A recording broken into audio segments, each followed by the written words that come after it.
Hey, it's JC1424 once again with NASCAR Heat 4, and in this episode of our season as Brandon fucking Jones, I am Arnold Schwarzenegger, and we're going to be completing race 18, which is the Overton's 200.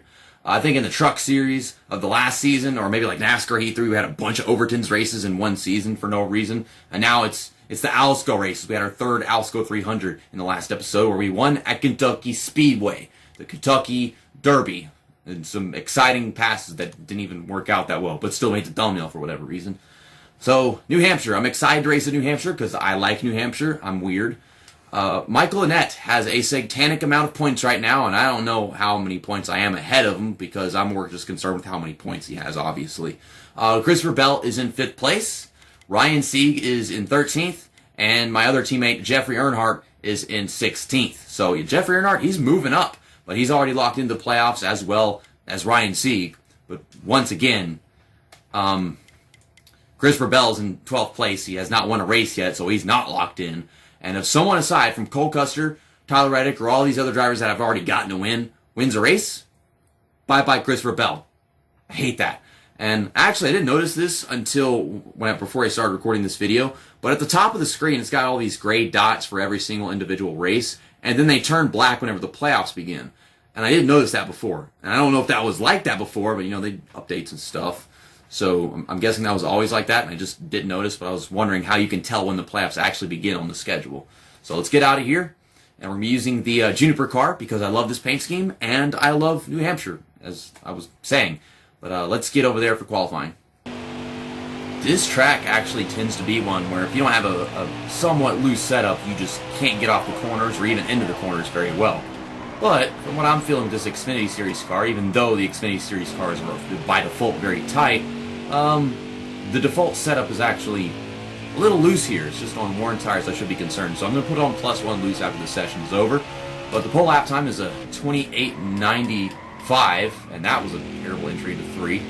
By the way, whenever we get into the Cup Series, we will not be having 2 races at New Hampshire. They changed on the schedule for 2019 so that it's 2 Las Vegas races and then, well, just 1 New Hampshire race. Dale Reynolds is pissed about that, and I don't blame him because New Hampshire is one of the only tracks that's more unique than all them 1.5 milers that they got out there, such as Las Vegas, Kentucky, Lowe's, Atlanta, Texas, Chicagoland, and a few more.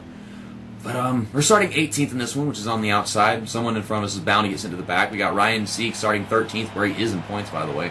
Christopher Bell starting 11th. And our pole sitter is Vinnie Miller. Vinnie Miller. Okay. Why? Where's Jeffrey Earnhardt? I saw him down here. Yeah, 20th place. And no one in front of us got sent to the back. My time was a 30.199. So, I was a little more than a second off of the pole lap time, which is not good. I forgot to change my setup, son of a bitch.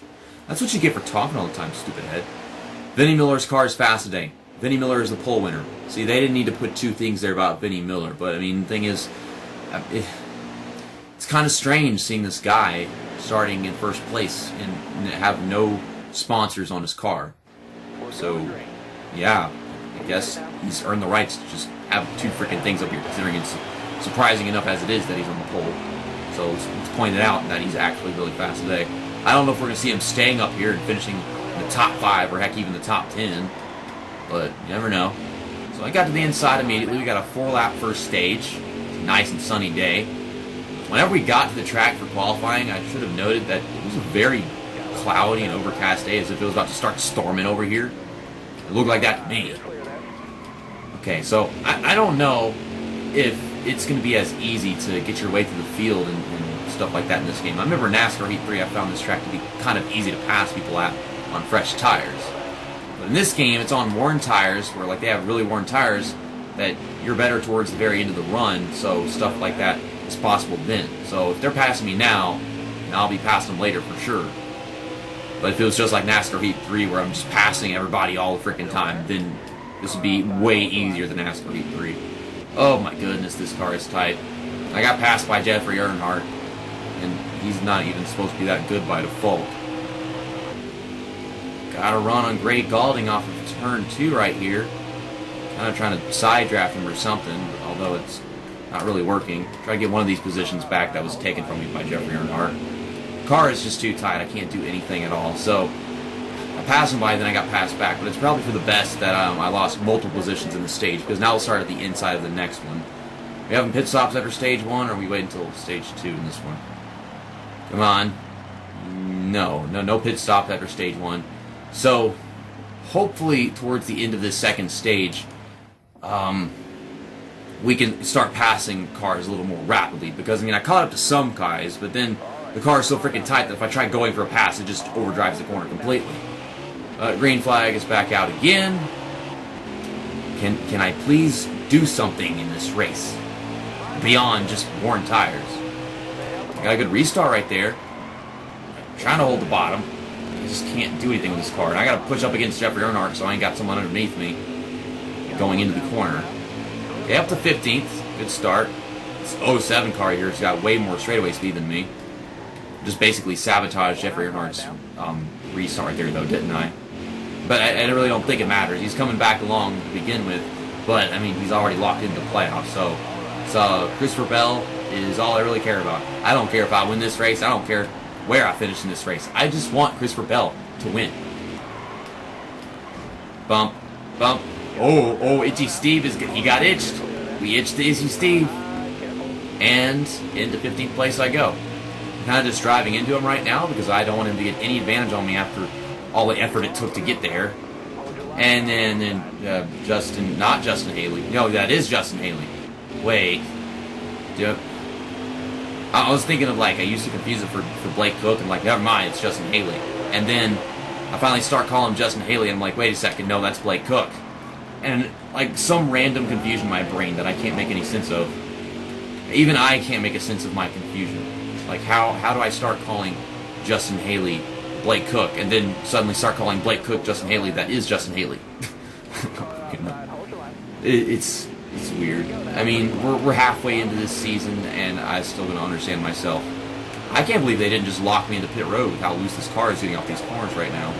But, my tires are worn, so that's just how it's handling it. Okay? So Jeremy Clements actually started, in the top 5, and he's fallen into 14th right there. So the car is getting looser because of the worn tires, and that's actually gaining positions. I don't know if these guys are really falling off just yet, but my car is just so much looser into and off the corners from the tires themselves. And at the end of the second stage, we're going to be finishing in 12th. They're 3 wide for 9th in the stage, by the way. Looks like John Nemechek got 11th. So we didn't get any stage points. Disappointing. And Justin Allgaier, no stage points, and Jeremy Clements fell back a bunch. I think Justin Allgaier was already up there, wasn't he? But Jeffrey Earnhardt, he's up to 17th. Ryan Sieg is in 6th, and Christopher Bell's in 5th. So, that's good for them, as long as they're getting points, I guess. But Cole Custer's one of the drivers that hasn't won a race yet, huh? And the people that are already up there in the top 12 in points. So, let's go ahead and fix this damage, get enough fuel to fill up the tank. Not even that, because even if, I put a little less than that in the tank, it still does the trick to get me to the end of the race. Plus, we're going to skip a lap or 2 under this caution right here. Okay, so we ran 9 laps in total in stage 1 and 2, and we have 13 to go. So my car's going to be slipping and sliding at the end of this race, I guarantee it, unless we have a caution to really cut things down. Just want to see if I can have a good restart right here. Trying. Get it? Okay, I ran into the wall. I don't even like John Hunter Nemechek. Or maybe I do, I have no idea. Sometimes I feel like I do, and sometimes I really don't care at all. But Justin Allgaier, oh yes, I like my Justin Allgaier. See, I'm Brandon Jones, and I like almost all drivers more than Brandon Jones. So that leaves the explanation, JC, why are you racing as Brandon Jones? I'm just racing as him because it's stupid the fact he actually won a race, so therefore, that's this whole Let's Play right here. But, still 12th. And trying to pass Justin Allgaier. Just run up against him a little bit. Try to get that spot. I'm trying to run the same speeds as these guys. I can't go as fast as Justin Haley is, but he's going faster and holding that bottom line. It's just so confusing. Give you a little nudge. I have no grip. I just can't hold it down anywhere. If I was all the way to the outside and dove all the way to the bottom, I'd probably have better corners. But let's just wait until we got like 5 laps to go to see if we can actually do anything. And here goes Jeffrey Earnhardt passing me. Trying to get to the outside so I can set up turn 1. And I'm kind of trying to find a place to put my car that isn't his car. Okay, he's on the move. My car has just legitimately gotten better at turning completely. I mean, like, it feels so much more willing to steer into the corner and off the corner right now. Like, I'm not hallucinating, am I? I want to pass you, but you are holding the bottom lane. You can't pass anywhere except for the bottom lane because they ain't got none of that CVT, whatever that shit is that they're supposed to be putting here, like they do in real life. They don't even put it here in the games, like in Bristol and here. And I don't know, are there any other tracks where they put that racing lotion down? Precious racing lotion. Man, it's just sliding and it's doing its thing. Cole Custer is just dominating this race, of course. I can't. It's oversteering all on its own. I would like to pass them on the bottom, but they are there, so I have to go off the track if I want to pass them. But into 11th place we go. I want to get a top 10. I'm pretty sure we're getting that at my pace. See, this is what I would like to do, but I can't do that whenever there are cars in front of me. And slide to the outside, but it just steers so fluently now. There's a big gap past, like, I don't know, 6th or 5th place up there. I don't know what it is. Ryan Sieg, I like you, but you're in the way of my line. So I guess I'm just going to keep on running into him. And into 10th place we go. It's just turning so freaking good right now. It's ridiculous. I don't know why. That's so weird. Usually the end of run at New Hampshire is where this flat track really shows its true colors to your car. Jeffrey Earnhardt is making his way into 8th, which means Christopher Bell is in 7th, and Ray Black Jr. is blowing up. And they threw a caution as soon as he started smoking, which is realistic. Okay then. So yeah, Ray Black Jr. is pitting, which means I get to be in 9th on the inside. Christopher Bell, Jeffrey Earnhardt are going to start 7th and 8th side by side this next restart. It's going to be green-white checkered. We have enough fuel to get to the end of this race. Cole Custer is in the lead, and Tyler Reddick, who also hasn't won a race this season, is going to be starting next to him. So it's going to be interesting. Maybe Noah Gragson can win this race. How many races has he won? I think he's won at least one race, maybe 2. I don't know. I haven't been looking that much in detail at his season. But 2 laps to go, and I have some very special tires at this point in my run. I could win this race for all we know. Go back to back, get my 7th win of the season. Okay, just slow it down. Oh my god. The freaking looseness of this car. It got a lot better, and then it got to the point where it was so loose that it's kind of out of control. Okay, just slide it in there. Oh my god. Like, it slides in, but then at some point it's got to just not turn. This very much reminds me of NASCAR 2000. Dale Reynolds did a Let's Play of that a few months ago. And this is kind of what happened whenever you had worn tires. You didn't want to get fresh tires. Okay, come on, get that run. Trying to take it past Noah Gragson. And maybe I could stop Cole Custer from winning this race. Come on. Get it. Bumping and banging. Oh gosh, I'm so freaking loose right now. But we got it all dirty and nasty, and the little orange light came on. Back to back, 7th win of the season at New Hampshire. Because Ray Black Jr. had some engine problems or something, I don't know. Okay, where were we? New Hampshire? New England Donuts? New Hampshire Donuts. Overtona! Generic trophy. Toyota Supra. I still don't like how the Toyota Supra looks compared to the old ones. We're wearing the Menards outfits, even though this is the Juniper car. They do that in reality, though. That does not look like Brandon Jones. Same shit every time. Okay, let's look at the race results.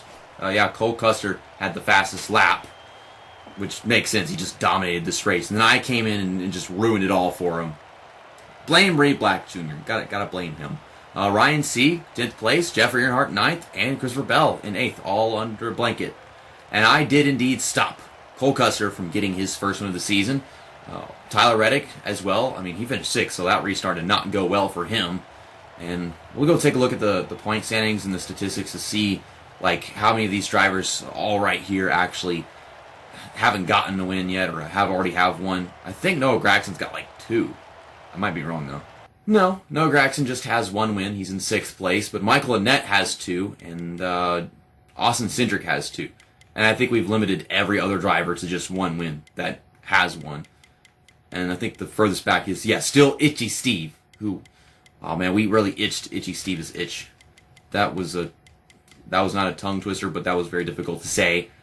We are 39 points ahead of Michael Annett right now, and I think he might have gained on us in that race because he was probably up there during the stages. And that's all we have to really look at in the standings. Christopher Bell still 5th. Ryan C got up to 12th, actually. And Jeff Earnhardt is still in 16th. We're going to be using the Menards paint scheme whenever we go to Iowa again because we used the Juniper car for the night race there at the beginning of the season. And this one is also a night race. And I don't know. I want to use this yellow car at night because it'll make it a lot more bright and interesting to look at, of course. That'll be the U.S. Cellular 250. I don't know what U.S. Cellular is. If that's like a phone company contract like AT&T, Verizon, Sprint, then it sure as hell is not a good one because I have never heard of it before. I don't know what else it could be. See you next time. That's that, and episode over.